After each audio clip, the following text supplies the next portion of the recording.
Hello everyone, welcome to Jenik education.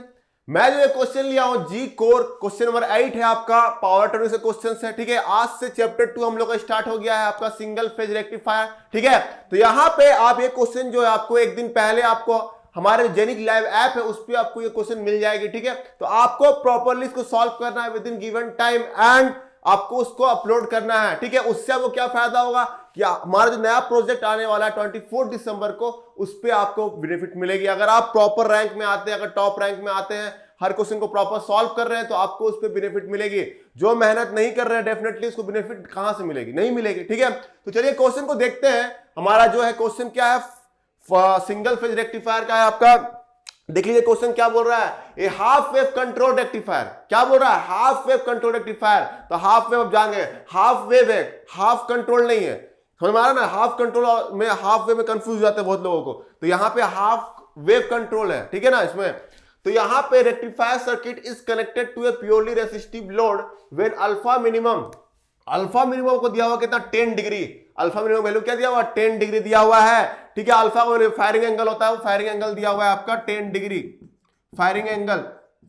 समझ में आ रहा है कि नहीं? मिनिमम दिया हुआ है, मतलब इतना, अगर इतना हम लोग डिग्री में टिगरिंग देते हैं तो आपका जो एससीआर है वो ऑन कर जाएगा। ये मिनिमम है। पेन चल नहीं रहा ठीक से। हाँ, the latching and holding current for the thyristor are 10 milliampere and 5 milli ampere.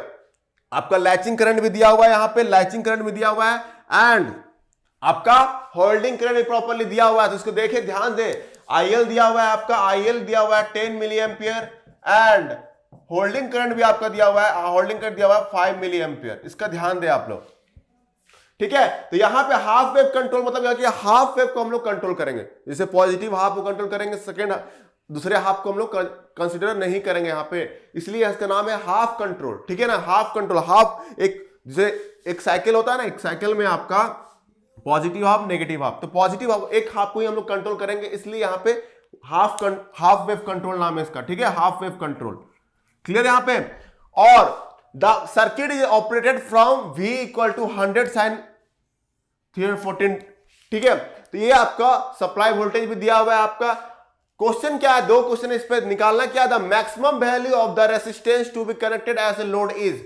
Are load दिया हुआ है आपका, क्या दिया हुआ? प्योरली रेसिस्टिव लोड है, तो आपका आर का वैल्यू निकालना है। यहां पे आर का वैल्यू क्या होगा वो आपको कैलकुलेट करना है। ठीक है, और the angle of conduction of thyristor, कितना देर के लिए थायरिस्टर जो है ऑन रहेगा, कितना देर के लिए कंडक्ट करेगा, वो आपको डिग्री में निकालना है, कितना देर का कंडक्शन एंगल निकालना है। क्लियर यहां तक? तो क्वेश्चन आपका यहां तक था। दो क्वेश्चन जो मैंने निकालना है आपको कैलकुलेट करना, वो मैं यहां पे बता दिया आपको।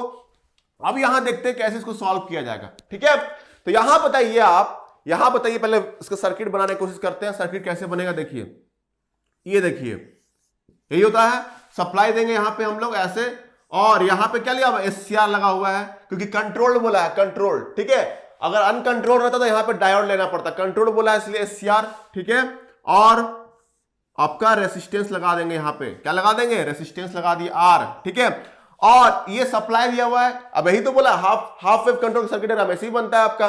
ठीक है, और ये VS, इसको क्या मान लिए? VS सप्लाई वोल्टेज दिया हुआ VS इक्वल टू क्या हो जाता है? मान के चलिए VM sin omega T, VM sin omega T, यही मान के एज्यूम कर रहे हैं हम लोग। तो VM यहां पे क्या लिया? VM आपका वैल्यू दिया हुआ है यहां पे 100 और ओमेगा वैल्यू दिया हुआ है 314। ठीक है ना, तो यहां पे VS दिया हुआ और हम यहां पे एज्यूम कर रहे हैं इसका A और इसका B, इस पोटेंशियल का।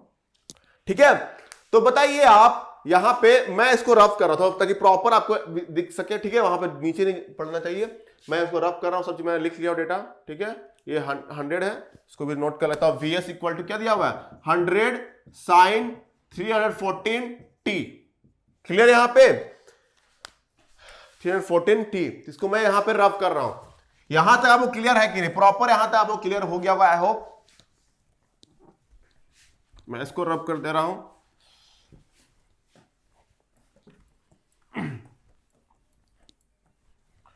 ठीक है, यहां तक आपका क्लियर हो गया होगा सब चीज। अब देखिए यहां पे अच्छे से बनाते हैं हम लोग। पहले देखिए, ये VS है, VAB इक्वल टू हो गया यहां पे, VAB is equal to VS और that is equal to VM sin omega t. ये आपका यहां पे दिया हुआ है। अगर हम बात करें, हम लोग वेवफॉर्म का बात करें, इनपुट वोल्टेज का, सप्लाई वोल्टेज, अगर वेवफॉर्म का बात करेंगे तो ये कुछ ऐसे होगा, इधर ओमेगा टी होता है और इधर क्या होता है, यहाँ पे सप्लाई वोल्टेज बना रहे हैं वीएस। तो क्या होगा यहाँ पे, ये ऐसे ही बनेगा, साइन वेव दिया हुआ है तो आपका ऐसी सप्लाई वोल्टेज बनेगा, यहाँ पे 0, यहाँ पर पाई, और यहाँ पे थोड़ा अच्छा नहीं दिख रहा है, यहाँ पे इसको ऐसे बना दीजिए, ये आपका हो गया 2 पाई। ठीक है, ये अगर 1 साइकिल को हम कंसीडर करते हैं तो यही आपका बनेगा। तो अगर हम बात करें पॉजिटिव हाफ साइकिल, ये आपका पिक वैल्यू है वीएम पिक वैल्यू वीएम।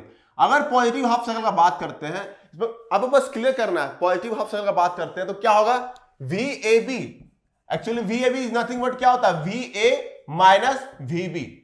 ठीक है, तो जब ये पॉजिटिव हाफ साइकिल का बात करेंगे, पॉजिटिव हाफ साइकिल का बात करेंगे मतलब इस पोर्शन का, तो इस केस में क्या होगा, क्लियरली होगा कि VA जो है ग्रेटर देन VB, तभी तो ये आएगा ना। अगर VB बड़ा होगा, अगर VB बड़ा होगा VA से, तो ये VAB क्या होगा, ओवरऑल नेगेटिव आ जाएगा। तो लेकिन यहां पे क्या है, ये पॉजिटिव है, इसका मतलब क्या हुआ, VA जो है ग्रेटर देन VB, क्योंकि VS is nothing but VAB के बराबर है। ठीक है, अगर VA जो है ग्रेटर देन VB है, तो बताइए आप लोग, VA जो है इसका जो पोटेंशियल है, इसका पोटेंशियल जो है आपका VB से बड़ा है, तो ऑफ कोर्स जो एनोड है, एनोड किससे कनेक्टेड है, इसका ये एनोड होता है एनोड, और ये होता है कैथोड के। तो इसका जो एनोड है SCR का, वो हायर पोटेंशियल से क्या है, कनेक्टेड है। ठीक है, हायर पोटेंशियल से। तो इसका मतलब ये क्लियर हो गया कि ये जो SCR है क्या हुआ, फॉरवर्ड बायस्ड है। ये क्या है, फॉरवर्ड बायस्ड है। तो मतलब ये आपका क्लियर है कि फॉरवर्ड बायस्ड। आप जैसे ही इसको ट्रिगरिंग मिलेगा, इसको क्या होगा, ट्रिगरिंग देंगे हम लोग, तो ये क्या होगा, डायरेक्टली मतलब ऑन हो जाएगा, स्विच ऑन हो जाएगा। ठीक है, तो बताइए यहां पे, अब यहां पे अगर हम आउटपुट वोल्टेज का एक फॉर्म बनाते हैं, यहां तक आपको क्लियर हो गया जो एनालिसिस करा रहा हूं मैं, और ये 2 पाई। तो यहां पे ये जब जैसे ही इसका ग्रेटर पॉजिटिव हाफ साइकिल बात करते हैं तो क्या होगा, देखिए, तो यहां पे SCR जो है 3 मोड में ऑपरेट करता है। पहला क्या है, आपका reverse blocking mode, forward blocking mode and forward conduction mode. ठीक है, तो फॉरवर्ड ब्लॉकिंग मोड में कब रहेगा, जब हम लोग फॉरवर्ड बायस्ड रहेगा लेकिन ट्रिगरिंग नहीं देंगे। तो सपोज अल्फा का वैल्यू दिया हुआ 10 डिग्री, तो अल्फा कहीं 10 डिग्री यहां पे होगा, अल्फा कहीं 10 डिग्री इस यहां पे होगा आपका। क्लियर है, यहां तक आपको क्लियर हो गया होगा आई थिंक। अल्फा का वैल्यू यहां पे 10 डिग्री दिया हुआ है। तो इससे पहले मतलब जब हम पीरियड का बात करें 0 से ओमेगा टी से 10 डिग्री तक, इस बीच के पीरियड में, यहां तक का पीरियड में क्या होगा, ये फॉरवर्ड ब्लॉकिंग मोड में होगा। क्या होगा, फॉरवर्ड ब्लॉकिंग मोड में होगा। तो उस केस में SCR ऑन नहीं होगा, SCR क्या होगा, ऑन नहीं हो पाएगा। तो ये आपका यहां पे ये ऑन नहीं हो पाया। क्लियर है यहां पे, तो यहां पे ये 0 रहेगा। तो आउटपुट वोल्टेज अगर ऑन नहीं हो पाएगा तो इसके सारा वोल्टेज जो है ये ब्लॉक करेगा, है ना। SCR जो है सारा वोल्टेज जो है VS जो है इसके क्रॉस अपियर होगा, करंट जो है 0 हो जाएगा। उसमें करंट क्या होगा, करंट 0 फ्लो करेगा, क्योंकि अगर ऑन नहीं करेगा तो ये क्या होगा, ओपन सर्किट होगा। अगर ओपन सर्किट होगा तो करंट तो फ्लो नहीं होगा। अब करंट फ्लो नहीं होगा तो इसके क्रॉस कोई वोल्टेज ड्रॉप होगा क्या, नहीं होगा। तो अगर वोल्टेज ड्रॉप नहीं हुआ तो अगर ये आउटपुट वोल्टेज हम इसको एज्यूम कर रहे हैं V0, तो इसका आउटपुट वोल्टेज क्या हो जाएगा, 0 हो जाएगा। क्लियर है यहां पे, तो यहां पे इसका आउटपुट वोल्टेज 0 बना दिया हम, ये आउटपुट वोल्टेज को बना रहे हैं। अब जैसे ही अल्फा इक्वल 10 में हम ट्रिगर करते हैं, अल्फा इक्वल 10 में क्या कर ट्रिगरिंग कर रहे हैं, तो SCR क्या होगा, SCR क्या होगा, SCR ऑन हो जाएगा। अगर SCR ऑन होगा तो ये क्या होगा, शॉर्ट सर्किट हो जाएगा। शॉर्ट सर्किट हुआ जैसे ही, तो सारा वोल्टेज जो है इसके क्रॉस अपियर होगा, करंट फ्लो होगा, और सारा V0 जो है, V0 इक्वल टू क्या हो जाएगा, यहाँ पे V0 is nothing but VS के बराबर होगा, VS is nothing but VAB के बराबर हो गया यहाँ पे VAB। क्लियर है यहां तक। तो उस केस पे इसका अगर वेवफॉर्म बनाते हैं हम लोग, इसका उस केस पे वेवफॉर्म बनाएंगे तो ये कुछ ऐसे बनेगा, ऐसे बनेगा ना, ऐसी कुछ बनता है। ठीक है, तो यहां बताइए, अब यहां तक आपको क्लियर हो गया कैसे वेवफॉर्म आ रहा है, यहां तक आई थिंक क्लियर हो गया। अब हम क्वेश्चन में आप आते हैं, क्वेश्चन में क्या निकालना है। पहला क्वेश्चन है हमारा, क्या निकालना है, क्वेश्चन में आपको निकालना है R का वैल्यू। तो R का वैल्यू कैसे निकलेगा, R का value is nothing but, R का value is equal to output voltage by output current, यही तो है ना, V0T बाय I0T। ठीक है, तो R का वैल्यू, तो जब यहां करंट फ्लो होगा तो उस समय SCR क्या होगा, ऑन होगा। और करंट कब फ्लो हो रहा है, जब हम ट्रिगरिंग दिए, किस एंगल पर दिए, alpha equal to 10, alpha equal to 10 पे हम लोग क्या किए, ट्रिगरिंग दिए। अल्फा इक्वल 10 पे हम लोग क्या दिए, ट्रिगरिंग दिए। तो यहां बताइए आप लोग प्रॉपरली, आउटपुट वोल्टेज जब ये ऑन हो गया तो आउटपुट वोल्टेज किसके बराबर है, VS के बराबर है कि नहीं। आउटपुट वोल्टेज किसके बराबर है, VS का। VS क्या है यहाँ पे, VM sin ओमेगा टी। अब VM sin omega T value क्या दिया हुआ, 100, आपका दिया हुआ 100 sin 314t, यही तो दिया हुआ ना, मतलब ओमेगा टी मान के चलिए ना, ओमेगा टी। ओमेगा टी मान लेते हैं, ठीक है, ओमेगा टी। तो ये आपका वी नोट दिया हुआ, कितना दिया हुआ है, आर यहां पे 100 साइन 300, और इसको ओमेगा ले लेते हैं, ओमेगा टी। ये आपका जब ऑन होगा तो इसका वोल्टेज जो होगा इसके बराबर होगा, तो यहां पे ये हो गया। अब अगर हम बात करें आउटपुट करंट का, तो यहां बताइए जब एसीआर ऑन करेगा, एसीआर जस्ट ऑन किया है, तो उस समय हम लोग क्या एज्यूम करके चलते हैं कि वो लैचिंग करंट के इक्वल होता है। Latching current is nothing but the minimum current, minimum ACR current that must be flow through ACR, ठीक है, जो एसीआर से फ्लो होना चाहिए, और उससे जरा भी एबव होता है करंट तो हमारा क्या होता है, एसीआर टर्न ऑन कर जाएगा। मतलब अगर 5 मिली एम्पियर दिया हुआ है तो 5.11100 भी रहता है तो एसीआर गारंटेड टर्न ऑन हो जाएगा। तो अगर लेकिन हम लोग सोल्यूशन करने के लिए क्या करते हैं, उसके इक्वल मान के चलते हैं, लैचिंग करंट के इक्वल मान के चलते हैं, ठीक है।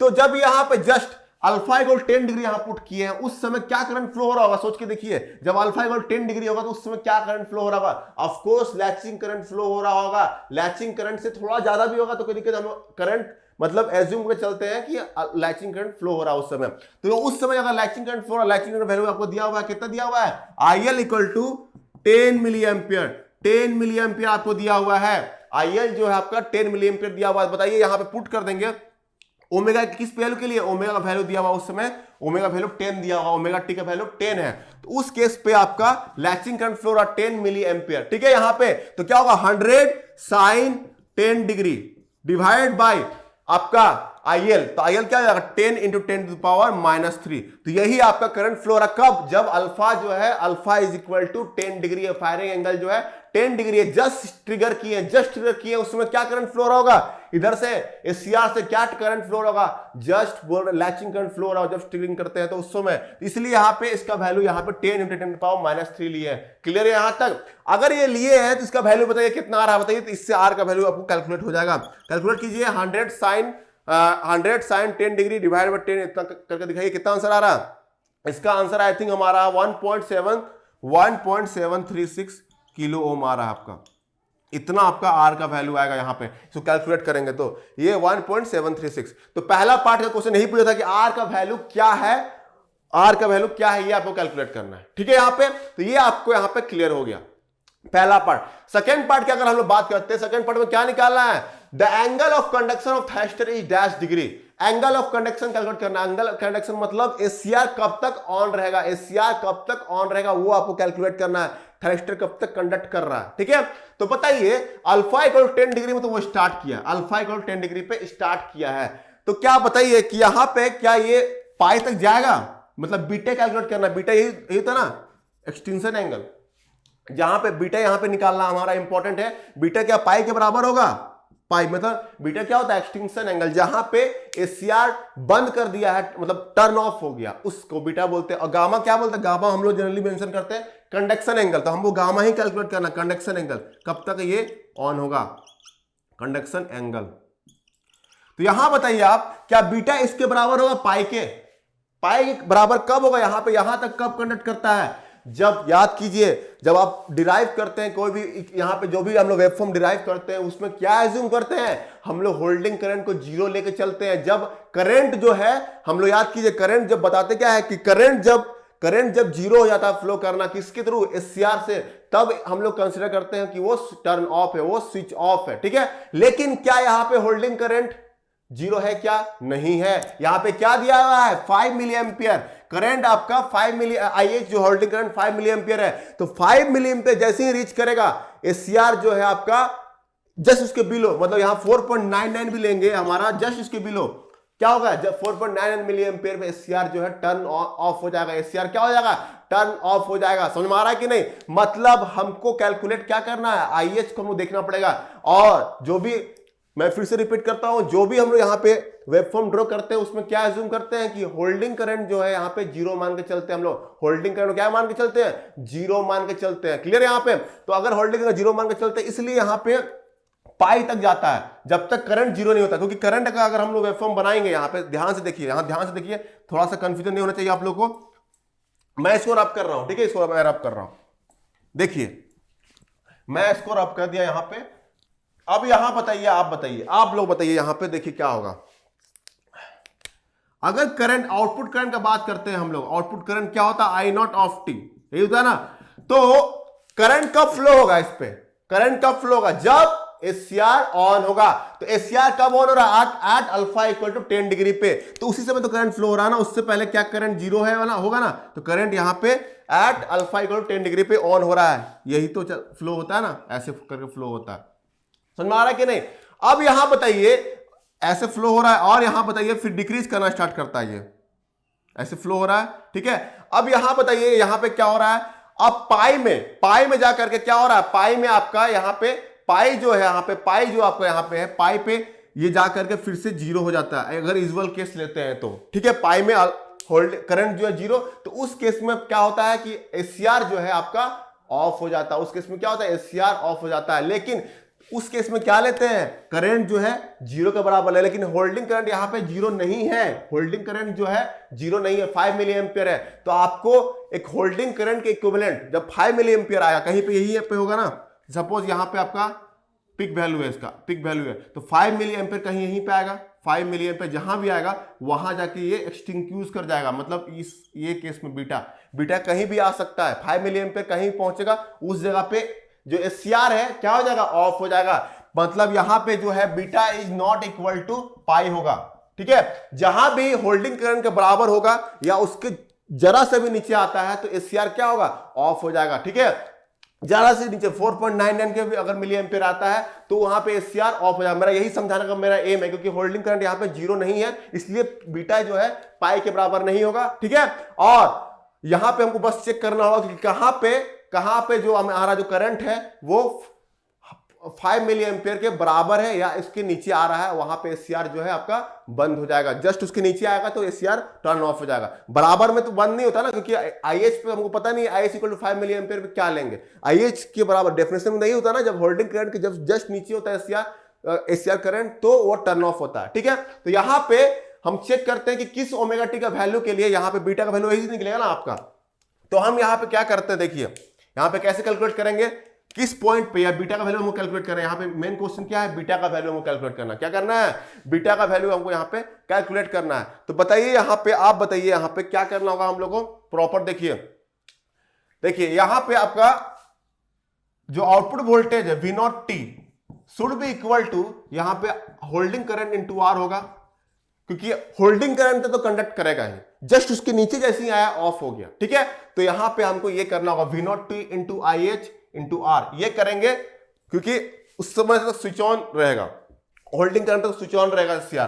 तो यहां V नॉट टी क्या दिया हुआ है, V नॉट ऑफ टी क्या दिया हुआ है, यहां पे 100 साइन ओमेगा टी लेके चलेंगे, 100 साइन ओमेगा टी, और आई एच का वैल्यू दिया हुआ 5 × 10⁻³ और इंटू आर का वैल्यू दिया हुआ, आर का वैल्यू कितना कैलकुलेट किए थे 1.736 किलो ओम, 1.736 किलो ओम इतना हो गया आर का वैल्यू, इंटू 10⁻³ हो जाएगा। इसको सॉल्व कीजिए, यहां से ओमेगा टी का वैल्यू निकालिए, यहां से ओमेगा टी का वैल्यू निकालिए, क्या आ रहा बताइए, ओमेगा टी का वैल्यू क्या आ रहा बताइए, यहां पे देख करके आप लोग समझ आ रहा है कि नहीं, क्या आ रहा है इसको बताइए ओमेगा टी का वैल्यू।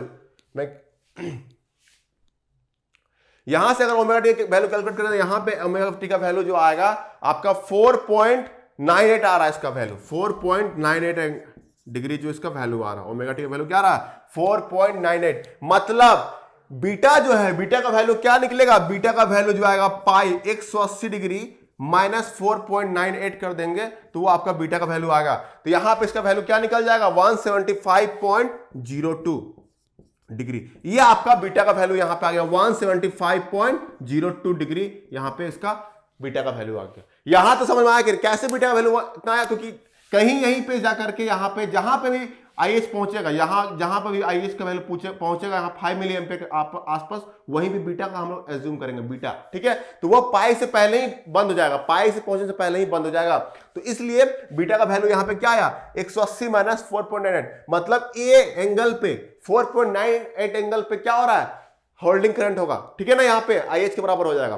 तो इसलिए यहां पे 175 पॉइंट, ये बीटा का वैल्यू आया 175.02 डिग्री। तो यहां पे आपको क्या निकालना है, कंडक्शन एंगल। तो यहां से यहीं तो होगा ना, यहां बीटा, सपोज यहां पे कहीं बीटा है तो ये 10, तो आपको क्या करना होगा, conduction angle equal to nothing but, conduction angle is nothing but conduction angle, conduction angle क्या हो जाएगा यहां पे, conduction angle is equal to 175 165.02 degree minus 10 degree कर देंगे तो क्या हो जाएगा 165.02 डिग्री हो जाएगा इसका आंसर। तो कंडक्शन एंगल आ गया 165.02 डिग्री। ठीक है, अब इसी में कंडक्शन टाइम पूछता तो यहां पे कंडक्शन टाइम के लिए क्या होता है, ये ओमेगा टी सी, यहां ओमेगा टी सी के बराबर है तो ओमेगा को ले जाके उधर डिवाइड कर दीजिए। यहां पे आपको इस पे रेडियन में कन्वर्ट करना पड़ता है, डिग्री में रेडियन में कन्वर्ट करना पड़ता है और उसके बाद यहाँ पे ओमेगा को लाकर डिवाइड कर देंगे यहाँ पे, तो इसको आपको कंडक्शन टाइम निकल जाएगा। क्लियर है यहाँ पे? तो इसका आंसर यहाँ पे 165.02 हो गया, 165.02 डिग्री। तो यहां पे ये इंपॉर्टेंट था जानना आपका कि यहां पे होल्डिंग करंट जीरो नहीं दिया है, इसलिए आपको होल्डिंग करंट को कंसीडर करके चलना पड़ेगा यहां पे। और जहां पे भी होल्डिंग करंट होगा वहां पे आपका जहां पे भी रीच करेगा होल्डिंग करंट के बराबर करंट, वहां पे एससीआर क्या होगा, टर्न ऑफ हो जाएगा। आपको ये ध्यान में रखना है। क्लियर है यहाँ पे? ये बस ध्यान में रखना है। पहले जो भी हम लोग वेवफॉर्म ड्रॉ किए हैं, आपने जो कॉन्सेप्ट सीखे हैं उसमें होल्डिंग करंट को जीरो मान के चला गया है, इसलिए वहां पे पाई पे, वहां पे बीटा जो होता है यहाँ पाई पे होता है एक्चुअली में, अगर होल्डिंग करंट जीरो होता तो, लेकिन यहाँ पे पाई पे नहीं होगा। तो यहाँ पे अगर ऑप्शंस दिया रहता है आपको, ऐसे भी बहुत बार ऑप्शन दे देता कि यहाँ पे कंडक्शन एंगल क्या होता है 180 डिग्री माइनस 10, तो बहुत लोग इसको 170 डिग्री कर देते हैं। होल्डिंग करंट को देखते नहीं क्योंकि यहाँ पे बीटा इक्वल टू पाई हो जाता, तो pi equal to 180 degree minus 10 हो जाता। ठीक है, तो कितना हो गया 170 डिग्री। क्या हो गया 170 डिग्री। क्लियर है यहाँ पे? तो यहाँ पे आपको यही देखना है, आपको उस केस में 170 डिग्री आता जब होल्डिंग करंट नहीं होता। क्लियर है यहाँ पे? लेकिन यहाँ पे होल्डिंग करंट दिया हुआ है तो उसके हिसाब से आंसर आ रहा है 165.02। तो देखिए 5 डिग्री पहले ही कंडक्ट मतलब ऑफ हो जा रहा है। समझ में आ रहा है कि नहीं? तो ये आपको ध्यान में रखना था। चलिए इस क्वेश्चन को यहाँ पे हम लोग एंड करते हैं, क्वेश्चन को यहाँ पे हम लोग एंड करते हैं, उसके बाद मिलते हैं कुछ आगे नए क्वेश्चन के साथ। ठीक है, तो यहाँ पे चलिए इसको समझ आ गया होगा आई होप। ठीक है, थैंक यू।